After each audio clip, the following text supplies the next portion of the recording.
और देवियों, तुम उन राजपुतानियों का जौहर तुम्हें याद है, पर मुझे आज एक और श्रद्धांजलि देनी है 11 वर्ष की उस कन्या को जिसका नाम मैना था। नाना साहब की पुत्री बिठूर का भवन राजमहल 1857 की क्रांति में नेतृत्व करने वाले पहला जौहर किसी पुत्री ने एक पिता के लिए किया था। और संयोग से वो जो ब्रिटिश ऑफिसर जिसको ये जिम्मेदारी लगाई थी कि राजभवन की कुर्की करो, राजभवन को आग लगा दो, नाना साहब को गिरफ्तार करो, उसकी बेटी थी सोनिया, जो इस मैना की क्लास फेलो थी, क्लासमेट थी।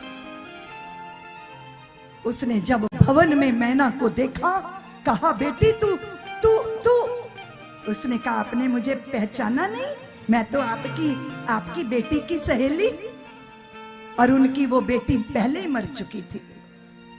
उन्होंने कहा तेरे प्रति मुझे संपैथी है, इस भवन को हम आग लगाने वाले हैं, तू इसे छोड़ दे और या अपने पिता का पता बता दे, तेरा पिता कहां छुपा है। मैना ने कहा सुनिए, मेरी जिंदगी से ज्यादा मेरे पिता के जीवन की कीमत है, इसलिए मैं कभी अपने मुख से अपने पिता का पता नहीं बता सकती।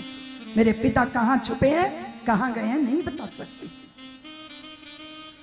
आग की ज्वालाओं में कानपुर के अंदर मैना को धक्का मार के घेरा, फिर निकाला, फिर डाला, फिर निकाला।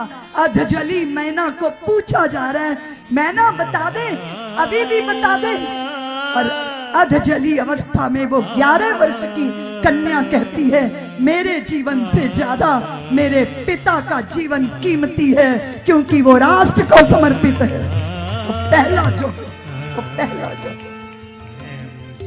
इसलिए हमारे हृदय में क्या आता है देवियों, हमारी संतानें, मेरी संतानों की संतानें भी भारत भक्ति में डूबी रहें, उसका वातावरण, संस्कारों की परंपरा। देश से प्यार है ना, प्यार है ना, है ना, देश से प्यार। भगत सिंह फांसी पर झूले, विद्यावती रोई, लोगों ने कहा बलिदानी की मां रोती अच्छी नहीं लगती। विद्यावती ने कहा अपने पुत्र के बलिदान पे नहीं रो रही, अपनी कोख पे रो रही हूं। काश मेरी कोख ने एक और भगत सिंह को जन्म दिया होता, मैं उसको भी देश के चरणों में समर्पित कर देती। इसीलिए गुनगुनाओ नीमच वालों, ज्वाला जलाओ नीमच वालों, अंतहीन सिलसिला प्रारंभ करो नीमच वालों। मेरा भारत भारत ही रहेगा, मेरा भारत।